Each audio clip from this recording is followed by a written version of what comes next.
Now, of course, when people get to know you, they'll judge you by more than just how you appear, but physical, outside, inside. Here's what's good advice. Make sure the outside is an excellent reflection of the inside. Interesting phrase written. It says, God looks on the inside, people look on the outside.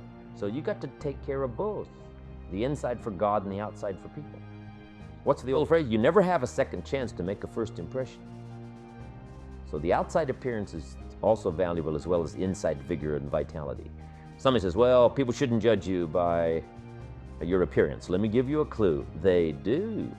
Take care of both. Here's another one. I had to work on being late.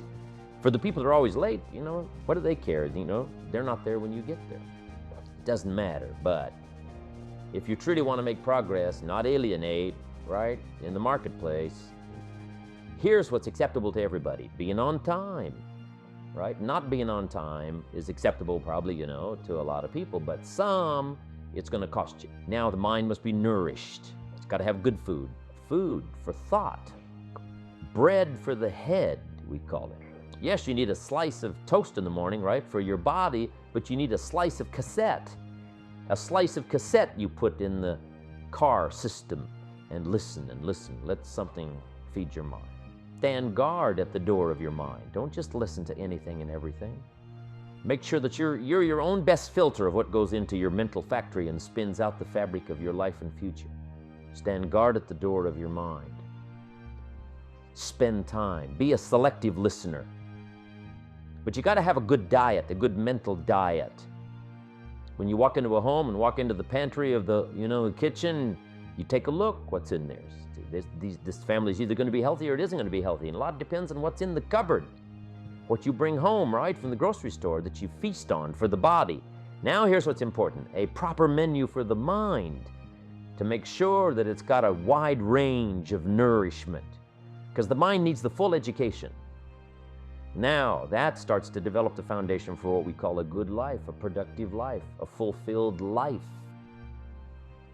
And we need this mental input.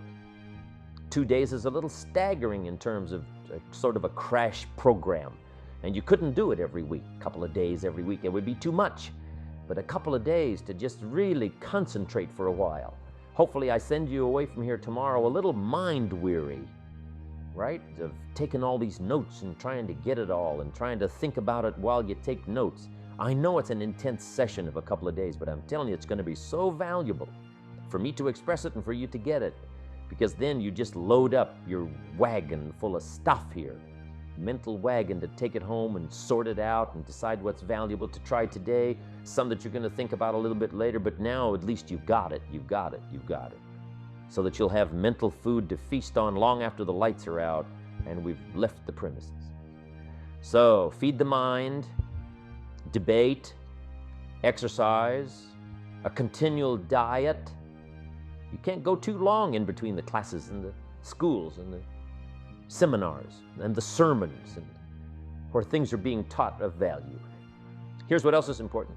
You've got to go to everything you can afford. Have a good plan, weekly plan, monthly plan to go to a variety of things, go to a variety of things, go to a variety of things. And don't miss the chance. Even if you're involved in a certain company and they say, we're going to have a training class, and you say, I've been to one of those. I'm asked, you got to go again, and you got to go again. You can't get it all the first time. Here's what the early Christians were taught. Don't neglect the assembly. Why? We got a brand new idea. One is it's being challenged. We need the strength of each other and the exchange of ideas to make this thing grow. And 2,000 years later, it's a very vigorous movement. But they were taught when it started, don't neglect to get, every time they call a meeting, make sure you're there every time they call a meeting. And whatever industry you're in, whatever company you're in, when they call a meeting, make sure you're there. When they call a little training class, make sure you're there. Here's why. Some of them are going to be life-changing. And you don't know which experience is going to be life-changing. You can't pick the one. You just got to go, go, go, go. One is life-changing. You go, go, go, go, go. Another one is life-changing. You go again, you go again, you go again. Another one is life-changing. For the people that were there, somebody that you met, something that you heard, and that one was just perfect. The atmosphere was right, the crowd was right, and everything was right, and you'll never be the same again. And you don't know which one that's going to be. That's why you've got to pursue. Go often have a good plan for the search of knowledge and ideas that can inspire to the best of your potential. So now we've got the physical, we've got the spiritual, we've got the mental parts of personal development. People have asked me for the last 24 years, how do you develop an above average income? And the answer is, become an above average person. Develop an above average handshake. Some people want to be successful, they don't even work on their handshake. As easy as that would be to start on. They let it slide, they don't understand. Develop an above average smile. Develop an above average excitement. Develop an above average interest in other people. Develop an above average intensity to win. See, that'll change everything. Probably one of the most frustrating experiences in life is looking for an above average job with above average pay without becoming an above average person. It's called frustration. And Mr. Shelf gave me probably the greatest clue he gave me when I first met him. He said, Jim, if you want to be wealthy and happy the rest of your life, just learn this lesson well. He said, learn to work harder on yourself than you do on your job. Then Mr. Shelf gave me probably one of the most important clues among so many things he taught me, but this was in those early days. Mr. Shelf was very kind, but he was also very abrupt. And he had these interesting questions to ask. I'm giving him a little rundown one day on how things hadn't worked out for me. He said, Mr. Rohn, I've got the answer for you if you will listen carefully. And listen carefully I did that day and for the next 5 years. If somebody's wealthy and happy, you gotta listen. He said, Jim, I've only known you a short time, but he said, it's already my honest opinion that for things to change for you, you got to change. That wasn't quite the answer I was looking for. But that's the answer he gave me, and I pass it along to you on this warm summer evening in Anaheim, California, 1981. For things to change for you, you've got to change. Otherwise, it isn't going to change. Before I met Mr. Shelf, I used to say, I sure hope things will change.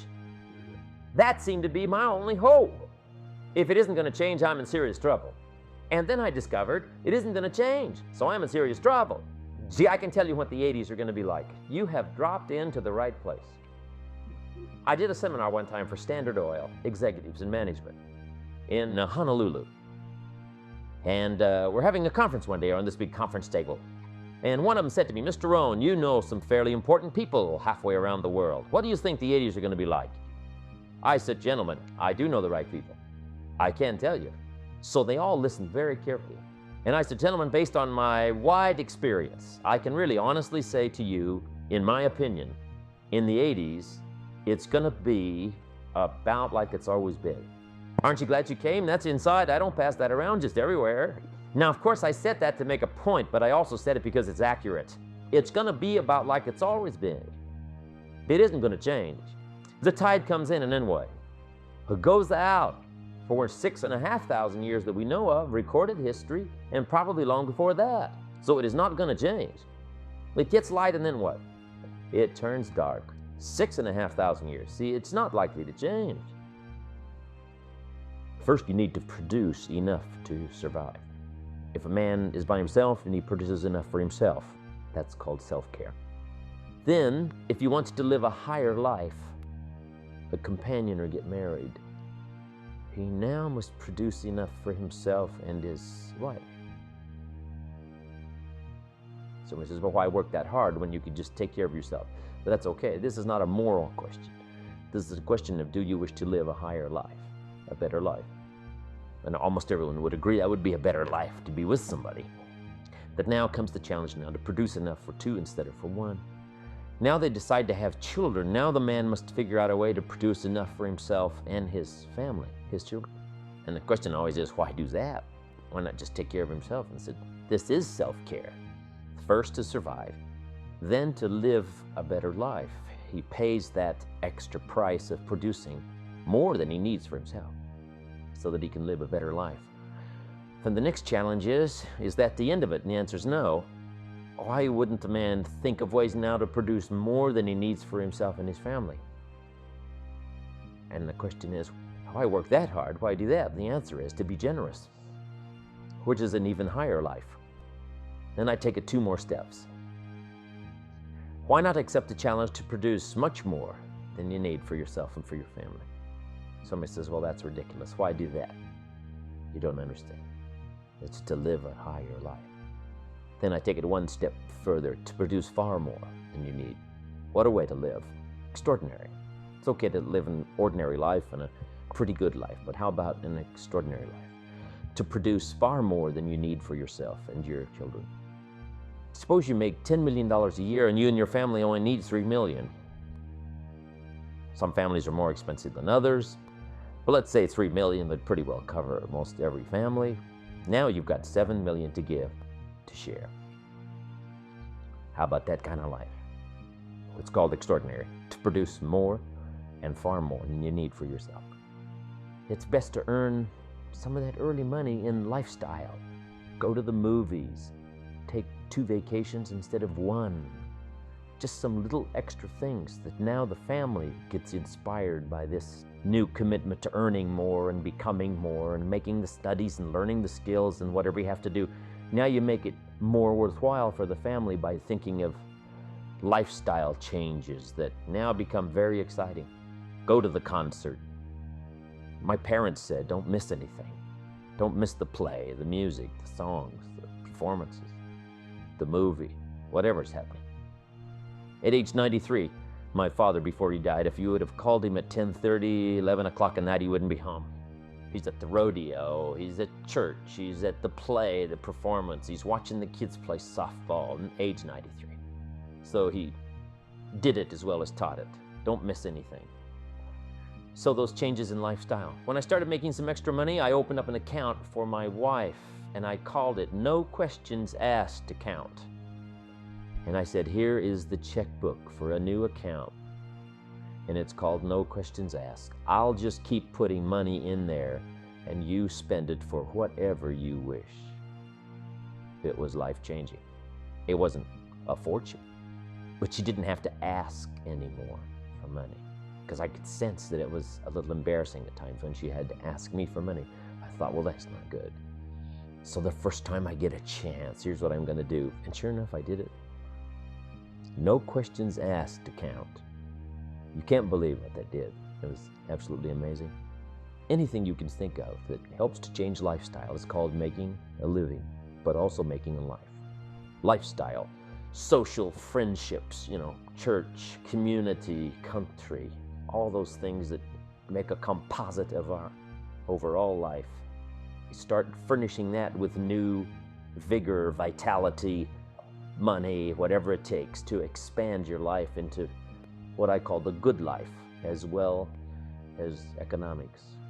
It doesn't take a lot. How much is a movie, right? Even for a person of modest means, $6 or something. Costs $60 million to make it and only costs $6 to see it. Part of it's just simply priority. Less soft drinks, more movies.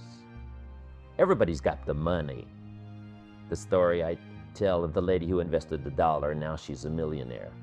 So she had the $1. Depends on where you put it. Probably nothing more rewarding than conversation. Sometimes you need to be alone.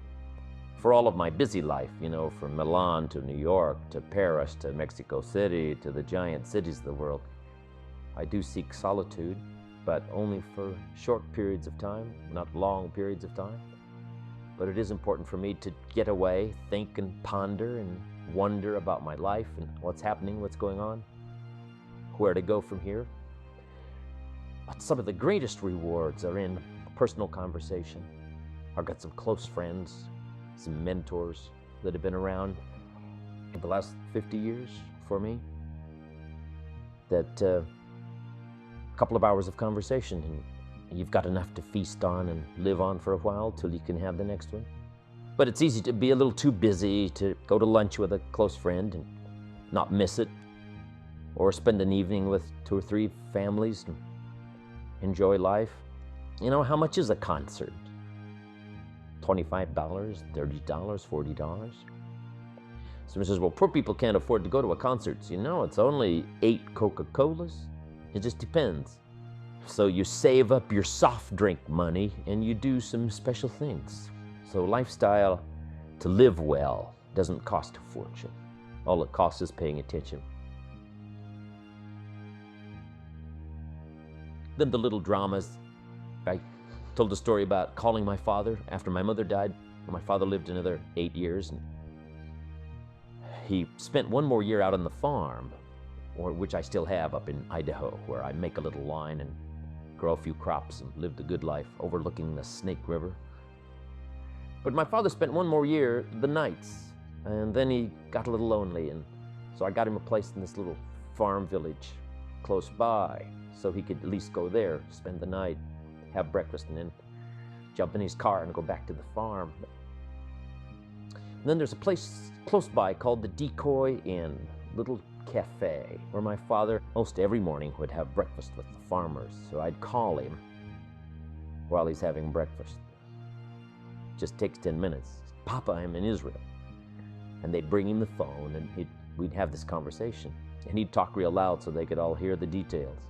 They gave me a reception last night on the rooftop. He'd say, reception on the rooftop. Underneath the stars, Pop, he says, underneath the stars. So everybody gets in on this little conversation he's having with me. Now he's got a story to tell for the rest of the day. My son called me from Israel. I know he had to get up in the middle of the night. Makes it a much more special day. Only takes 10 minutes. Easy to, easy not to. I'd send him these postcards from around the world, and he'd save them. Show them around. When I get back, some of them had a little butter and jelly on them, right, where he'd passed them around at breakfast. Then he'd get to retell the story. I was showing these postcards to my friends, and here's what happened, and here's what they said, and it keeps this lively interchange between father and son going. I took him back where he was born in my motorhome one year. Odessa, Washington. Went to the newspaper office, and he went back into the vaults in this little community, and he found some newspapers dated 1903, when my father was born. So we went through them. No record of his birth. I said, you were born out in the country, Papa. No record of your birth here. Like me, I was born at home. Then we went back to Wheeler, where he last went to school. When they had a place in town, they used to have a dry wheat farm, a couple of thousand acres in Moses Lake. But we went back to Wheeler, where he last went to school. He used to arrive early before the teachers got there and lit the fires in the stove, 1 or 2 room school. And it was gone. Tried to locate the place where they might have lived and couldn't find it. It's probably gone. Only thing left in Wheeler was a church and a bar. And my dad says, well, that's a pretty good combination. Get messed up in one place and get straightened out in the other. So that's good, Papa. Everybody has a different temperament and personality, and it's something that has to be developed, over a period of time. If you're too shy, you should really learn to push that into a small corner and speak up more. If you're a little too loud, maybe you should, calm down just a little bit. But we shouldn't try to just radically become someone else. But that's what sophistication and civilization is supposed to do, is to make us civil. And to be civil in a civil society, we all must deal with that dark side of our nature, the positive side of our nature. And it isn't that it ever gets done or finished, but that we should suppress those things that would cause us trouble, not only within ourselves, but cause us trouble with someone else. It's a never-ending challenge, but to still always be who you are. But who we are is, you might describe it as dual nature. And the key to life is to become the most of the good in you and the least of the bad. So it's important also to see if you can't work on those things that, are not in your best interest, both in your thinking process and developing your plans for the future, or in your process of working with others, sitting at a conference table or being involved in an enterprise. That's a constant. When some become wealthy now, they have to deal with ego that didn't show its sort of ugly head until, the money was flowing like a river, and now this little gremlin on one shoulder whispers and says, now's the time, right, to, conquer the world and let everybody know you're the master. And sure enough, it can cause all kinds of problems. One of the greatest difficulties of wealth is, handling this issue of ego and keeping it under control. So we need to reveal who we are, but we also need to master the art of who we are presented as our best, as it serves us and our children, as it serves us and our friends, as it serves us in our business. But it is a constant and it never ends. But if we can make a personal appeal to ourselves, I want to constantly work on developing the positive side of my nature and do my best to suppress that darker side that would not allow me to be most of what I can possibly be. I think that's what's important. When a president becomes president, it's interesting, what ego might do. Old Testament says this king came to power and he was a good king. Then the next king came to power and he was a bad king. And that's always happening, whether it's good king, bad king, or whether it's inside of our own head. We all have to deal with that. But you might make this note, it's part of the great adventure.